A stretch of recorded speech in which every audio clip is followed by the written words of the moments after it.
നമസ്കാരം. ഞാൻ doctor Jeevan Joseph, Jeevan's diabetes and endocrine centre, Vimala hospital, Ettumanoor, കോട്ടയത്തെ ഡയറക്ടറും കൺസൾട്ടൻറ്റ് എൻഡോക്രിനോളജിസ്റ്റുമാണ്. ഇന്ന് നമ്മൾ ഡിസ്കസ് ചെയ്യുന്ന വിഷയം വളരെ പ്രാധാന്യമുള്ളൊരു വിഷയമാണ്. അതിനെക്കുറിച്ച് ഒത്തിരി സംശയങ്ങൾ നിലനിൽക്കുന്നുണ്ട്. ക്ലിയർ ആയിട്ടുള്ളൊരു ഗൈഡൻസ് പല പേഷ്യൻസിനും കിട്ടാറില്ല എന്ന് തോന്നുന്നു. അതുകൊണ്ടാണ് ഈ ഒരു വീഡിയോ ചെയ്യുന്നത്. പ്രമേഹ രോഗികളിൽ പലർക്കും വൃക്ക സംബന്ധമായിട്ടുള്ള പ്രശ്നങ്ങളുണ്ട്. അപ്പോൾ നമ്മൾ ഈ വൃക്ക സംബന്ധമായിട്ടുള്ള പ്രശ്നങ്ങളിൽ എന്ത് തരം ഡയറ്റ് നമ്മൾ എടുക്കണം, എന്തെടുത്താൽ നമുക്ക് നമ്മുടെ കിഡ്നിക്ക് ഒരു സംരക്ഷണം കിട്ടും, എങ്ങനെയാണ് നമ്മളത് ക്രമീകരിക്കേണ്ടത് എന്നുള്ളതിനെക്കുറിച്ച് വലിയ കൺഫ്യൂഷൻ പേഷ്യൻസിൻ്റെ ഇടയിൽ തന്നെയുണ്ട്. അപ്പോൾ നിങ്ങൾ കേൾക്കുന്നവർ ചിലർ വിചാരിക്കാം, ഞാൻ പ്രമേഹ രോഗിയാണ്, പക്ഷേ എനിക്ക് വൃക്ക സംബന്ധമായിട്ടുള്ള പ്രശ്നങ്ങളൊന്നും ഇപ്പോൾ ഇല്ല എന്നുള്ളൊരു ധാരണ നമുക്ക് ചിലപ്പോൾ പലർക്കും ഉണ്ടാവാം. പക്ഷേ നമ്മൾ മനസ്സിലാക്കുക, ലോകത്തിലെ നമ്മൾ പ്രമേഹ രോഗികളുടെ ഒരു ഫുൾ പ്രൊഫൈൽ നമ്മൾ നോക്കുകയാണെങ്കിൽ 3 പ്രമേഹ രോഗികൾ ഏകദേശം ഒരാൾക്കെങ്കിലും വൃക്ക സംബന്ധമായിട്ടുള്ള പ്രശ്നങ്ങൾ ആരംഭിച്ചിട്ടുണ്ട്. അപ്പോൾ പലപ്പോഴും നമ്മൾ വൃക്ക സംബന്ധമായിട്ടുള്ള പ്രശ്നങ്ങളുണ്ടെന്ന് നമ്മൾ മനസ്സിലാക്കുന്നത് അതിൻ്റെ മൂർച്ഛിച്ച ഒരു സാഹചര്യത്തിലാണ് നമ്മൾ പലപ്പോഴും മനസ്സിലാക്കുന്നത്. ഇതിനു മുമ്പുള്ള പല വീഡിയോസിലും ഞാൻ പറഞ്ഞിട്ടുണ്ട്, ഈ ഡയബറ്റിക് കിഡ്നി ഡിസീസ് അല്ലെങ്കിൽ വൃക്കയെ ബാധിച്ചു തുടങ്ങുമ്പോൾ ആദ്യത്തെ 1-2 സ്റ്റേജിൽ പ്രത്യേകിച്ച് നമ്മൾ യാതൊരു സിംറ്റംസും നമുക്ക് രോഗിക്കുണ്ടാവാറില്ല. അപ്പോൾ അതിനുവേണ്ടി കൃത്യമായിട്ടുള്ള പരിശോധനകൾ നടത്തി നമ്മളത് നോക്കിയില്ലെങ്കിൽ പലപ്പോഴും ആ സ്റ്റേജ് മിസ് ചെയ്തു പോകും. അപ്പോൾ സ്റ്റേജ് 1 പ്രത്യേകിച്ച് യാതൊരു സിംറ്റവും ഉണ്ടാവാറില്ല, ഈവൻ സൈൻസ് പോലും ഉണ്ടാവാറില്ല. ഈവൻ ബ്ലഡ് ടെസ്റ്റിൽ വരെ അല്ലെങ്കിൽ യൂറിൻ ടെസ്റ്റിൽ വരെ നമുക്ക് മനസ്സിലാക്കാൻ പറ്റുന്ന ഒരു സ്റ്റേജ് അല്ല സ്റ്റേജ് 1 എന്ന് പറയുന്നത്. സ്റ്റേജ് 2 മുതൽ നമുക്കത് യൂറിനിൽ മനസ്സിലാക്കാൻ പറ്റും. പക്ഷേ അതിന് പ്രത്യേകമായിട്ടുള്ള യൂറിനിലെ ടെസ്റ്റാണ് യൂറിൻ മൈക്രോ ആൽബുമിൻ എന്ന് പറഞ്ഞ് നമുക്കൊരു 5 ml യൂറിൻ സാമ്പിളിൽ, രാവിലത്തെ യൂറിൻ സാമ്പിളിൽ ചെയ്യാവുന്ന ടെസ്റ്റാണ്. അധികം വിലയുള്ള ടെസ്റ്റല്ല, 100-300 രൂപയ്ക്ക് നമുക്ക് ചെയ്തെടുക്കാവുന്നതാണ്. അപ്പോൾ യൂറിൻ്റെ അകത്തെ പ്രോട്ടീൻ പോകുന്നതാണ് ആദ്യമായിട്ട്, അല്ലെങ്കിൽ യൂറിൻ്റെ അകത്ത് ആൽബുമിൻ ലീക്ക് ചെയ്യുന്നതാണ് ഈ വൃക്ക സംബന്ധമായിട്ടുള്ള പ്രശ്നങ്ങളുടെ ആരംഭം ഉണ്ട് എന്നുള്ളത് ക്ലിയർ ആയിട്ട് മനസ്സിലാവുന്നത്. അപ്പോൾ നിങ്ങൾ ചിലർക്കെങ്കിലും വൃക്ക സംബന്ധമായിട്ടുള്ള പ്രശ്നങ്ങളൊന്നും ഇല്ല എന്ന് വിചാരിക്കുന്ന സാഹചര്യമാണെങ്കിൽ പോലും ഈ ടെസ്റ്റ് ചെയ്ത് നോക്കുമ്പോൾ അതിൻ്റെ അകത്ത് വ്യതിയാനങ്ങൾ ചിലപ്പോൾ കാണാൻ പറ്റും. അപ്പോൾ നിങ്ങൾക്കും ഈ വീഡിയോ ഹെൽപ്ഫുൾ ആയിരിക്കും. അപ്പോൾ ഏകദേശം 3-ൽ ഒരാൾക്കെങ്കിലും വൃക്ക സംബന്ധമായിട്ടുള്ള പ്രശ്നങ്ങൾ പ്രമേഹ രോഗികളിൽ തുടങ്ങിയിട്ടുണ്ട്. അല്ലെങ്കിൽ അത് നമ്മൾ മനസ്സിലാക്കിയില്ലെങ്കിൽ അത് പിന്നീട് അതൊരു ക്രിയാറ്റിൻ കൂടുന്ന ഒരു സ്റ്റേജിലേക്ക് പോകുമ്പോൾ നമുക്ക് സിംറ്റംസ് ഉണ്ടാവും, അല്ലെങ്കിൽ ബുദ്ധിമുട്ടുകളുണ്ടാവും. അപ്പോൾ പലപ്പോഴും ആ ഒരു സ്റ്റേജിലാണ് പലപ്പോഴും ആൾക്കാരിത് കണ്ടുപിടിക്കുന്നത്. അതുകൊണ്ട് ക്രിയാറ്റിൻ മാത്രം ചെയ്യുന്നത് കൊണ്ട്, രക്തത്തിലെ ക്രിയാറ്റിൻ്റെ അളവ് എത്രയുണ്ടെന്ന് മനസ്സിലാക്കുന്നത് കൊണ്ട് മാത്രം വൃക്ക സംബന്ധമായിട്ടുള്ള പ്രശ്നങ്ങൾ ഇല്ല എന്ന് നമുക്ക് ഒരിക്കലും പറയാൻ പറ്റില്ല. അപ്പോൾ ഇതാണ് ആദ്യത്തെ പോയിന്റ്. അപ്പോൾ ഇപ്പോൾ നമ്മൾ ഈ വീഡിയോയിൽ ചർച്ച ചെയ്യുന്നത് അതല്ല, അതിനെക്കുറിച്ച് നമ്മൾ പല വീഡിയോസും ഇതിനു മുമ്പേ ചെയ്തിട്ടുണ്ട്.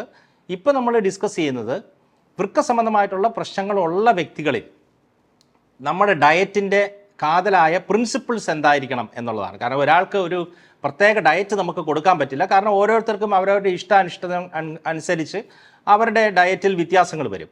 അപ്പോൾ നമ്മളതിൻ്റെ പ്രിൻസിപ്പിൾസ് എന്താണെന്നുള്ളതാണ് ഇവിടെ മനസ്സിലാക്കാൻ ശ്രമിക്കുന്നത്. അപ്പോൾ ഫസ്റ്റ് പോയിൻ്റ്, നമ്മുടെ ഡയറ്റിൽ ഒരു വൃക്ക സംബന്ധമായിട്ടുള്ള ഒരു വ്യക്തി പ്രോട്ടീൻ എടുക്കേണ്ടതുണ്ടോ അതോ കുറച്ചാണോ എടുക്കേണ്ടത്, അതോ കൂട്ടിയാണോ എടുക്കേണ്ടത്? ഇതൊരു വലിയൊരു സംശയം നിലനിൽക്കുന്ന ഒരു സാഹചര്യമാണ്. അപ്പോൾ ഇവിടെ നമ്മൾ വൃക്ക സംബന്ധമായിട്ടുള്ള പ്രശ്നങ്ങളുള്ളൊരു വ്യക്തി എന്നുള്ള ഒരു രോഗിക്ക് 2 രീതിയിൽ നമുക്ക് വേണമെങ്കിൽ ഡിവൈഡ് ചെയ്യാം. ചില വ്യക്തികൾക്ക് വൃക്ക സംബന്ധമായിട്ടുള്ള പ്രശ്നങ്ങളുണ്ട്, പക്ഷേ പ്രോട്ടീൻ യൂറിനിൽ കൂടെ അധികം പോകുന്നില്ല. അപ്പോൾ nephrotic range of protein urea എന്ന് വെച്ചാൽ ഒരു ദിവസം 24 മണിക്കൂറിൽ 3 ഗ്രാമോളം പ്രോട്ടീൻ പുറത്തേക്ക് പോകുന്ന സാഹചര്യം, അതിനെയാണ് നെഫ്രോട്ടിക് റേഞ്ച് എന്ന് പറയുന്നത്. എന്ന് വെച്ചാൽ വലിയ തോതിൽ നമ്മുടെ യൂറിനിൽ കൂടെ പ്രോട്ടീൻ പിടിച്ചു നിർത്താൻ പറ്റാതെ പുറത്തേക്ക് പോകുന്ന സാഹചര്യം. അപ്പോൾ ആ ഒരു സാഹചര്യത്തിൽ നമ്മൾ എടുക്കേണ്ട പ്രോട്ടീൻ ഡയറ്റ് എത്രയാണെന്നുള്ളതാണ് ആദ്യം നമ്മൾ ചർച്ച ചെയ്യുന്നത്.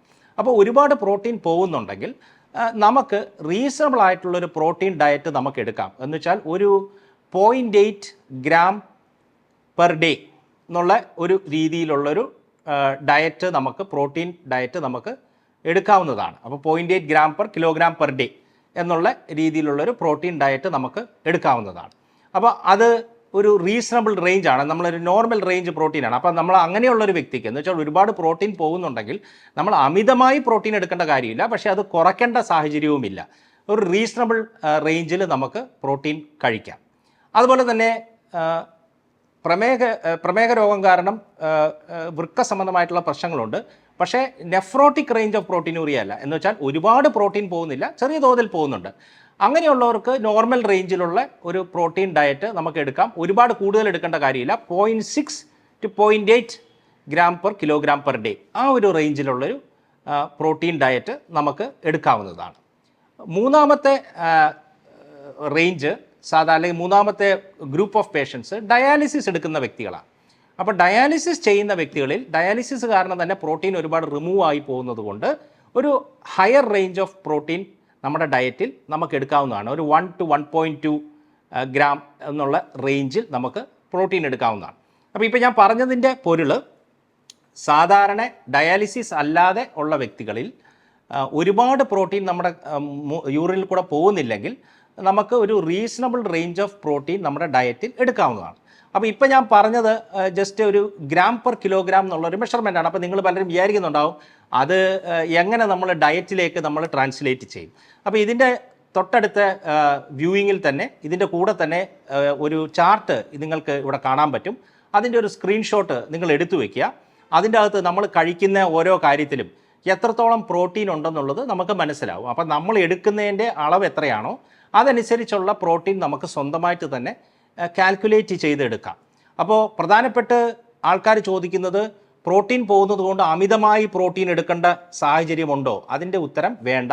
നമ്മൾ നോർമൽ റേഞ്ചിൽ എടുക്കുന്ന ഒരു പ്രോട്ടീൻ ഡയറ്റിൽ എടുത്താൽ മതി. അതുപോലെ തന്നെ പ്രോട്ടീൻ ഒരുപാട് കുറയ്ക്കുന്നത് കൊണ്ട് ഈ പ്രോട്ടീൻ ലീക്കിന് എന്തെങ്കിലും സഹായമുണ്ടാവുമോ? അതിൻ്റെയും ഉത്തരം ഇവിടുന്ന് ക്ലിയറാണ്. ഒരുപാട് പ്രോട്ടീൻ കുറയ്ക്കേണ്ട കാര്യമില്ല. അപ്പോൾ അതിനെക്കുറിച്ചുള്ള സംശയങ്ങളാണ് പലർക്കും ചോദിക്കുന്നത്. വെച്ചാൽ യൂറിനിൽ കൂടെ പ്രോട്ടീൻ പോകുന്നുണ്ട് എന്നുള്ളത് മനസ്സിലാക്കുമ്പോൾ ആൾക്കാർ ചോദിക്കുന്ന ആദ്യം അതാണ്. അപ്പോൾ ഞാൻ ഡയറ്റിൽ എന്താണ് ചെയ്യേണ്ടത്? കൂടുതൽ എടുക്കണോ അതോ കുറവെടുക്കണോ? എങ്ങനെയാണ് ചെയ്യേണ്ടതെന്നുള്ളത്. അപ്പോൾ ഡയാലിസിസ് എടുക്കുന്ന വ്യക്തികളാണ് പലപ്പോഴും പ്രോട്ടീൻ കൂടുതൽ എടുക്കേണ്ട സാഹചര്യം വരുന്നത്. അല്ലെങ്കിൽ നമുക്കൊരു 0.6 to 0.8 ഗ്രാം പെർ കിലോഗ്രാം എന്നുള്ള രീതിയിൽ പ്രോട്ടീൻ നമ്മുടെ ഡയറ്റിൽ എടുത്താൽ മതി. അപ്പോൾ അത് നമ്മൾ ട്രാൻസ്ലേറ്റ് ചെയ്യുമ്പോൾ ആനിമൽ പ്രോട്ടീൻസും ഉണ്ട്, പ്ലാന്റ് പ്രോട്ടീൻസും ഉണ്ട്. ഇതിൻ്റെ അകത്ത് വൃക്ക സംബന്ധമായിട്ടുള്ള പ്രശ്നങ്ങൾ മൂർച്ഛിച്ചിരിക്കുന്ന വ്യക്തികൾക്ക് പല കാരണങ്ങൾ കാരണം അവർക്ക് ആനിമൽ പ്രോട്ടീൻ മാറ്റിയിട്ട് പ്ലാന്റ് പ്രോട്ടീൻസ് എടുക്കുന്നതാണ് കുറച്ചുകൂടി ഉചിതം. അത് കാരണം എന്ന് വെച്ച് കഴിഞ്ഞാൽ അതിൻ്റെ അകത്ത് ഈ ആനിമൽ പ്രോട്ടീൻ എടുക്കുമ്പോൾ, അല്ലെങ്കിൽ മീറ്റ് പ്രൊഡക്ട്സ് ഒരുപാട് എടുക്കുമ്പോൾ, അല്ലെങ്കിൽ ഡയറി പ്രൊഡക്ട്സ് ഒരുപാട് എടുക്കുമ്പോൾ അതിൻ്റെ അകത്ത് നമുക്ക് ഈ വൃക്ക സംബന്ധമായിട്ടുള്ള പ്രശ്നങ്ങൾക്ക് സഹായമല്ലാത്ത ചിലപ്പോൾ ഉപ്പിൻ്റെ അളവ് കൂടി നിൽക്കാം, അല്ലെങ്കിൽ ഫോസ്ഫറസിൻ്റെ അളവ് കൂടി നിൽക്കാം. അങ്ങനത്തെ കാര്യങ്ങളൊക്കെ കൂടുതൽ അബ്സോർബ് ചെയ്യാനായിട്ട് ഈ ആനിമൽ പ്രോട്ടീൻസിൽ സാധ്യതയുള്ളതുകൊണ്ട് പ്ലാന്റ് പ്രോട്ടീൻസ് കൂടുതൽ യൂസ്ഫുൾ ആയിരിക്കും. അപ്പോൾ പ്ലാന്റ്സിൽ നിന്ന് നമുക്ക് കിട്ടുന്ന പ്രോട്ടീൻസ് ആയിരിക്കും കൂടുതൽ നമുക്ക് ഷുഗർ കാരണം വൃക്ക സംബന്ധ പ്രശ്നങ്ങളുള്ളവരിൽ പ്ലാന്റ് പ്രോട്ടീൻസ് പ്രിഫർ ചെയ്യുന്നതാണ് നല്ലത്. അപ്പോൾ ഇത് ക്ലിയർ ആയെന്ന് ഞാൻ വിശ്വസിക്കുന്നു. നമുക്ക് റീസണബിൾ ആയിട്ടുള്ള പ്രോട്ടീൻ റേഞ്ച് നമുക്ക് ഫുഡ്സിൽ നമുക്ക് അഡോപ്റ്റ് ചെയ്യാം. വൃക്ക സംബന്ധമായിട്ടുള്ള പ്രശ്നങ്ങളുണ്ടെങ്കിൽ പ്ലാന്റ് പ്രോട്ടീൻസ് കൂടുതൽ ചൂസ് ചെയ്യുക. അതുപോലെ തന്നെ ഒരുപാട് അമിതമായി പ്രോട്ടീൻ ഡ്രിങ്കുകളോ അല്ലെങ്കിൽ പ്രോട്ടീൻസ് കൂടുതൽ എടുക്കേണ്ട ഒരു സാഹചര്യമില്ല. കാരണം നമുക്കങ്ങനെ ചിന്തിക്കാം, യൂറിൻ്റെ അകത്ത് കൂടെ പ്രോട്ടീൻ പോകുന്നുണ്ടല്ലോ, അപ്പോൾ അതുകൊണ്ട് ഒരുപാട് പ്രോട്ടീൻ നമുക്കത് റീപ്ലേസ് ചെയ്യാനായിട്ട് എടുക്കണം. പക്ഷേ അത് പലപ്പോഴും ഹെൽപ്ഫുൾ ആയിരിക്കത്തില്ല. അപ്പോൾ ഇതാണ് പ്രോട്ടീൻ്റെ കാര്യം. ഇനി 2, പൊട്ടാസ്യം എന്ന് പറയുന്ന ഒരു സോൾട്ട് നമ്മുടെ ബ്ലഡിലുള്ളതാണ്. പലപ്പോഴും വൃക്ക സംബന്ധമായിട്ടുള്ള പ്രശ്നങ്ങളുള്ളവരിൽ പൊട്ടാസ്യത്തിൻ്റെ അളവ് നമ്മൾ നിയന്ത്രിക്കുന്നത് വളരെ കെയർഫുൾ ആയിരിക്കണം. കാരണം വൃക്കയിലൂടെയാണ് ഈ പൊട്ടാസ്യത്തിൻ്റെ ഒരു കൺട്രോൾ നിൽക്കുന്നത്. അതുകൊണ്ട് വൃക്ക സംബന്ധമായിട്ടുള്ള പ്രശ്നങ്ങൾ വരുമ്പോൾ, അല്ലെങ്കിൽ അത് മൂർച്ഛിക്കുമ്പോൾ നമ്മുടെ രക്തത്തിൽ പൊട്ടാസ്യത്തിൻ്റെ അളവ് കൂടുന്ന സാഹചര്യം ഉണ്ടാവാം. അപ്പോൾ ഏത് ഡയറ്റിലാണ് പൊട്ടാസ്യം കൂടി നിൽക്കുന്നത്? അപ്പോൾ അത്തരം ഡയറ്റുകൾ നമ്മൾ അവോയ്ഡ് ചെയ്യാനായിട്ട് ശ്രമിക്കുക. അപ്പോൾ ഏറ്റവും കൂടുതൽ നിൽക്കുന്നത് ഓറഞ്ചിൽ, അതുപോലെ തന്നെ ബനാനാസ് അല്ലെങ്കിൽ പഴങ്ങളിൽ, അതുപോലെ തന്നെ നമ്മുടെ ഈ ടൊമാറ്റോസ്, ഇതിലെല്ലാം പൊട്ടാസ്യത്തിൻ്റെ അളവ് പൊതുവേ കൂടുതലാണ്. കുറവായിട്ടുള്ള കിഡ്നി ഫ്രണ്ട്ലി ഫ്രൂട്ട്സ് എന്ന് പറയാനാണെങ്കിൽ ആപ്പിൾസ്, ഗ്രേപ്സ്, അതുപോലെ തന്നെ കോളിഫ്ലവർ, ക്യാരറ്റ്സ്, ഇതൊക്കെ പൊട്ടാസ്യം കുറച്ച് ലോ ആയിട്ട് നിൽക്കുന്നതാണ്. അപ്പോൾ ഇതിനകത്തിപ്പോൾ വൃക്ക സംബന്ധമായിട്ടുള്ള വ്യക്തികൾ ചിലപ്പോൾ ഷുഗർ താന്നു പോകുമ്പോൾ പെട്ടെന്ന് ജ്യൂസ് എടുത്ത് കുടിക്കുന്ന സാഹചര്യം ഉണ്ടാകും. അപ്പോൾ ഓറഞ്ച് ജ്യൂസ് കുടിക്കുന്നതിന് പകരം ഗ്രേപ്പ് ജ്യൂസ് കുടിച്ചാൽ കുറച്ചും കൂടി അത് ഫ്രണ്ട്ലിയർ ആണ് കിഡ്നിക്ക്. അപ്പോൾ ഫ്രൂട്ട്സിൻ്റെ ഇടയിലും വെജിറ്റബിൾസിൻ്റെ ഇടയിലും പൊട്ടാസ്യം കൂടി നിൽക്കുന്ന വെജിറ്റബിൾസ് ഉണ്ട്. അത്തരം വെജിറ്റബിൾസ് നമ്മൾ അവോയ്ഡ് ചെയ്യുക. അതുപോലെ ഫ്രൂട്ട്സ് കഴിക്കുന്നവരാണെങ്കിൽ പൊട്ടാസ്യം കൂടി നിൽക്കുന്ന ഫ്രൂട്ട്സ് അവോയ്ഡ് ചെയ്ത് ആപ്പിളും ഗ്രേപ്സും അതുപോലെയുള്ള കോളിഫ്ലവർ, ക്യാരറ്റ് ഇതുപോലെയുള്ള ലോ പൊട്ടാസ്യമുള്ള ഫുഡ് സ്റ്റഫ്സ് നമ്മൾ ചൂസ് ചെയ്യുക. അപ്പോൾ ഇതിൻ്റെ അകത്ത് വേറെ ഒരു പ്രാക്ടിക്കൽ ക്വസ്റ്റ്യൻ ഉണ്ട്. പലപ്പോഴും നമുക്ക് നമ്മുടെ കറികളുടെ അകത്ത് ഉപയോഗിക്കുമ്പോൾ ഇത് മാത്രം കൊണ്ട് നമുക്കൊരു കറി ഉണ്ടാക്കാൻ പറ്റില്ല, അല്ലെങ്കിൽ നമുക്ക് ഇത് മറ്റേ ഫ്രൂട്ട്സും അല്ലെങ്കിൽ മറ്റേ വെജിറ്റബിൾസും ഒക്കെ ഉപയോഗിക്കേണ്ട ഒരു സാഹചര്യം ഉണ്ടാകും. അപ്പോൾ പൊട്ടാസ്യം കുറയ്ക്കാനായിട്ട് നമുക്ക് 2 മെത്തേഡ്സ് കുക്കിങ്ങിൽ ഉപയോഗിക്കാം. ഒന്ന് സോക്കിംഗ് മെത്തേഡ്, അല്ലെങ്കിൽ 2 double boiling method. Soaking method എന്ന് പറഞ്ഞാൽ നമ്മൾ ഇതിൻ്റെ സ്കിന്ന് ഒക്കെ ഒന്ന് റിമൂവ് ചെയ്തിട്ട് ആ vegetable what ever it is നമ്മളത് വെള്ളത്തിൻ്റെ അകത്ത് കുതിരാനായിട്ട് ഇടുക. അടുത്ത ദിവസം രാവിലെ ആ വെള്ളം എടുത്തു കളഞ്ഞിട്ട് നമ്മൾ ആ വെജിറ്റബിൾ നമ്മൾ ഉപയോഗിക്കുന്നു. അപ്പോൾ അങ്ങനെ ചെയ്യുന്നതിലൂടെ ഒരു പരിധി വരെ അതിൻ്റെ അകത്തുള്ള പൊട്ടാസ്യം ഇറങ്ങിപ്പോകാൻ സാധ്യതയുണ്ട്, അല്ലെങ്കിൽ അത് കുറയ്ക്കാൻ, അതിൻ്റെ അളവ് കുറയ്ക്കാനായിട്ട് സാധ്യതയുണ്ട്. രണ്ടാമത്തെ മെത്തേഡ് അത്ര ഇപ്പോൾ നമുക്ക് അങ്ങനെ വെയിറ്റ് ചെയ്ത് നിൽക്കുന്ന സാഹചര്യം ഇല്ല, നമുക്ക് പെട്ടെന്നൊരു സാധനം കുക്ക് ചെയ്യണം, അതിനുവേണ്ടി അത് എടുക്കണം, നമ്മൾ തലേ ദിവസം അതെടുത്ത് അങ്ങനെ തയ്യാറെടുത്ത് വെച്ചിട്ടില്ലെങ്കിൽ നമുക്ക് ചെയ്യാവുന്നത് ഡബിൾ ബോയിലിംഗ് മെത്തേഡാണ്. എന്ന് വെച്ചാൽ ഒരു വലിയ പാത്രത്തിൻ്റെ അകത്ത് ഇത് വെള്ളം ഇട്ടിട്ട് ഇത് നിറച്ച് ഇത് വെച്ചിട്ട് തിളപ്പിക്കുക, 10 മിനിറ്റ് ബോയിൽ ചെയ്യിപ്പിക്കുക, അത് കഴിഞ്ഞ് ഓഫ് ചെയ്യുക, അത് സ്വല്പം ഒന്ന് കൂൾ ഡൗൺ ചെയ്യുമ്പോൾ ഒന്നും കൂടി ബോയിൽ ചെയ്യിപ്പിക്കുക, എന്നിട്ട് ആ വെള്ളം ഡ്രെയിൻ ചെയ്ത് കളയുക. അപ്പോൾ ഐദർ സോക്കിംഗ് മെത്തേഡിലൂടെയോ അല്ലെങ്കിൽ ഡബിൾ ബോയിലിംഗ് മെത്തേഡിലൂടെയോ നമുക്ക് ഈ പൊട്ടാസ്യം ഉള്ള വെജിറ്റബിൾസ് ഉപയോഗിക്കുന്നത് നമ്മളത് പ്രീ ട്രീറ്റ് ചെയ്യുകയാണെങ്കിൽ അതിൻ്റെ അകത്തുള്ള പൊട്ടാസ്യം നമുക്ക് ഒരു പരിധി വരെ കുറയ്ക്കാൻ പറ്റും. അപ്പോൾ നമുക്ക് അത്തരം വെജിറ്റബിൾസും നമുക്ക് നേരിട്ട് ഉപയോഗിക്കുന്നതിനേക്കാളും ഈ ഒരു രീതിയിൽ അത് പ്രീ ട്രീറ്റ് ചെയ്ത് നമ്മുടെ വീട്ടിൽ തന്നെ ചെയ്യാവുന്ന ഒരു കാര്യമാണ്, നമുക്ക് ബുദ്ധിമുട്ടുള്ളൊരു കാര്യമല്ല. അപ്പോൾ അങ്ങനെ നമുക്ക് അത് ചെയ്യാൻ പറ്റും. മൂന്നാമത്തെ ചോദ്യം, ഉപ്പിൻ്റെ അളവ്, സോൾട്ടിൻ്റെ അളവ് എന്താണ് ചെയ്യേണ്ടത്? ഉപ്പ് എങ്ങനെയാണ് നമ്മൾ, സോഡിയം എന്ന് പറയുന്നത് എന്താണ് നമ്മൾ ചെയ്യേണ്ടത്? അപ്പോൾ ഡെഫിനറ്റ്ലി ഹൈ സോൾട്ട് ഡയറ്റ് എല്ലാ വൃക്ക സംബന്ധമായിട്ടുള്ള പ്രശ്നങ്ങളെ വേഴ്സ് ആക്കും. കാരണം ഈ കിഡ്നീസിന് ഈ സോൾട്ടിൻ്റെ ലോഡ് ഹാൻഡിൽ ചെയ്യാനായിട്ട് ബുദ്ധിമുട്ട് വരും. അതുകൊണ്ട് ലോ സോൾട്ട് ഡയറ്റാണ് നമ്മുടെ ഡയറ്റിൽ എടുക്കേണ്ടത്. അപ്പോൾ നമ്മളൊരു സാധനം മേടിക്കുകയാണെങ്കിൽ അതിൻ്റെ പുറകിൽ നോക്കുക, ലെസ് ദാൻ 5% സോഡിയം ഉള്ള ഒരു പ്രൊഡക്റ്റാണ് നമ്മൾ ചൂസ് ചെയ്യേണ്ടത്. ഒരു less than 2 grams per day നമ്മൾ സോൾട്ട് എടുക്കാവൂ. അപ്പോൾ അത് നമ്മൾ നന്നായിട്ട് കുറച്ച് വെക്കണം, അല്ലെങ്കിൽ ലോ ആയിട്ടാണ് നമ്മൾ സോൾട്ട് എടുക്കേണ്ടത്. നമ്മുടെ പർട്ടിക്കുലർലി അതൊരു ജനറൽ ഗൈഡൻസ് പറയാനാണെങ്കിൽ വീട്ടിലെ ഭക്ഷണം ആണ് കൂടുതൽ നല്ലത്. നമ്മൾ ഹോട്ടലിൽ പോയി കഴിക്കുന്നതോ അല്ലെങ്കിൽ പ്രോസസ്ഡ് ഫുഡ്സ്, പ്രോസസ്ഡ് മീറ്റ്, അല്ലെ ക്യാൻഡ് ആയിട്ടുള്ള സ്റ്റഫ്സ്, സോസസ്, ക്യാൻഡ് ഫുഡ് സ്റ്റഫ്സ്, ഇതിലെല്ലാം ഹൈ ലെവൽസ് ഓഫ് സോൾട്ട് ഉണ്ട്. അപ്പോൾ അത്തരം കാര്യങ്ങൾ അവോയ്ഡ് ചെയ്ത് നമ്മൾ വീട്ടിൽ ഫ്രഷായിട്ട് കുക്ക് ചെയ്യുന്ന ഫുഡ്സിൽ ഉപ്പിൻ്റെ അളവ് നമ്മൾ കുറച്ച് ഉപയോഗിക്കാമെങ്കിൽ നമ്മൾ ഈ പറയുന്ന പോലത്തെ ഈ ലോ സോൾട്ട് ഡയറ്റ് നമുക്ക് കിട്ടും. അപ്പോൾ അതിൻ്റെ ഒരു ജനറൽ ഗൈഡൻസ് എന്ന് വെച്ചാൽ ഹോം കുക്ക്ഡ് ഫ്രഷ് ഫുഡാണ് much better than processed foods, packed foods, അതുപോലെ തന്നെ ഈവൻ ഹോട്ടലിലെ ഫുഡ്സ്. കാരണം ഹോട്ടലിൽ അവർ ഒരു വൃക്ക സംബന്ധമായിട്ടുള്ള ഒരു രോഗിക്ക് വേണ്ടി ആയിരിക്കത്തില്ല ഫുഡ് പ്രിപ്പയർ ചെയ്യുന്നത്. അപ്പോൾ അവർ ജനറലായിട്ട് കുക്ക് ചെയ്യുമ്പോൾ ഇടേണ്ട രീതിയിൽ തന്നെ എല്ലാം ഇടും. അപ്പോൾ അതുകൊണ്ട് നമുക്ക് പലപ്പോഴും ഈ ആസ്പെക്റ്റ് നമുക്ക് കൺട്രോൾ കിട്ടാത്ത സാഹചര്യം വരാം. അതുകൊണ്ട് ഉപ്പിൻ്റെ അളവിനെക്കുറിച്ച് നമ്മൾ കെയർഫുൾ ആയിരിക്കണം. നാലാമത്തെ കാര്യം ഫോസ്ഫറസ്. ഫോസ്ഫറസ് എന്ന് പറയുന്ന ഒരു എലമെൻ്റ് ഉണ്ട്. അധികം ഫോസ്ഫറസ്, ഹൈ ഫോസ്ഫറസ് ഉള്ള ഫുഡ് സ്റ്റഫ്സ് എടുക്കുന്നത് പലപ്പോഴും വൃക്ക സംബന്ധമായിട്ടുള്ള പ്രശ്നങ്ങൾക്ക് നല്ലതല്ല. അപ്പോൾ അതിനും നമ്മൾ പറയുന്ന ഗൈഡൻസ് ഇതുപോലെ പ്രോസസ്ഡ് ഫുഡ്സും അതുപോലെ തന്നെ ക്യാൻഡ് ഫുഡ്സും അങ്ങനത്തെ കാര്യങ്ങളിലൊക്കെ ഹൈ ലെവൽസ് ഓഫ് ഫോസ്ഫറസ് ഉണ്ട്. അതുപോലെ തന്നെ നമ്മൾ ആനിമൽ പ്രൊഡക്ട്സ് കഴിക്കുമ്പോൾ അല്ലെങ്കിൽ മീറ്റ് അത്തരം കാര്യങ്ങളൊക്കെ കഴിക്കുമ്പോൾ പൊതുവേ അതിൻ്റെ അകത്ത് ഉള്ള ഫോസ്ഫറസ് കൂടുതൽ പെട്ടെന്ന് ബോഡിക്ക് അബ്സോർബ് ചെയ്യാവുന്ന പോലെയാണ്. അതുകൊണ്ട് അത് കൂടാൻ സാധ്യതയുണ്ട്. അതേസമയം പ്ലാന്റ്സിലുള്ള ഫോസ്ഫറസ് നമ്മുടെ ശരീരത്തിന് അധികം അബ്സോർബ് ചെയ്യാനായിട്ടുള്ള കഴിവ് കുറവായതുകൊണ്ട് ഫോസ്ഫറസിൻ്റെ പ്ലാന്റ് പ്രൊഡക്ട്സ് എടുക്കുമ്പോൾ ഫോസ്ഫറസിൻ്റെ അളവ് ഒരുപാട് കൂടത്തില്ല. അപ്പോൾ അതുകൊണ്ട് ആ ഒരു രീതിയിൽ നമ്മൾ വൃക്ക സംബന്ധമായിട്ടുള്ള പ്രശ്നങ്ങൾ വരുമ്പോൾ ഞാൻ പറഞ്ഞല്ലോ, മീറ്റ് പൊതുവേ നമ്മൾ ലീൻ മീറ്റ് ഉപയോഗിക്കേണ്ടവരാണെങ്കിൽ ലീൻ മീറ്റ് ഉപയോഗിക്കാൻ നോക്കുക. അത് പോൾട്രി, ചിക്കൻ അല്ലെങ്കിൽ ഫിഷ് അത്തരം കാര്യങ്ങൾ. അതുപോലെ തന്നെ ഉള്ള റെഡ് മീറ്റ്സ് കാര്യങ്ങൾ പൊതുവേ ഇത്തരം സോൾട്ടിൻ്റെ ലെവൽസും മറ്റു കാര്യങ്ങളൊക്കെ കൂടുതലായതുകൊണ്ട്, അല്ലെങ്കിൽ ഫോസ്ഫറസിൻ്റെ ലെവൽസൊക്കെ കൂടുതലായതുകൊണ്ട് പൊതുവേ അവോയ്ഡ് ചെയ്യാവുന്ന ഒരു അഡ്വൈസാണ് സാധാരണ നമ്മൾ കൊടുക്കാറുള്ളത്. അപ്പോൾ ഈ ഫോസ്ഫറസ് കുറയ്ക്കാനും നമ്മൾ ഈ പൊട്ടാസ്യം ചെയ്തതുപോലെ തന്നെ സോക്കിംഗ് മെത്തേഡോ അല്ലെങ്കിൽ ഡബിൾ ബോയിലിംഗ് മെത്തേഡിലൂടെ ഒരു പരിധി വരെ നമുക്ക് ഈ ഫോസ്ഫറസിൻ്റെ എലമെൻറ്റ് കുറയ്ക്കാൻ പറ്റും.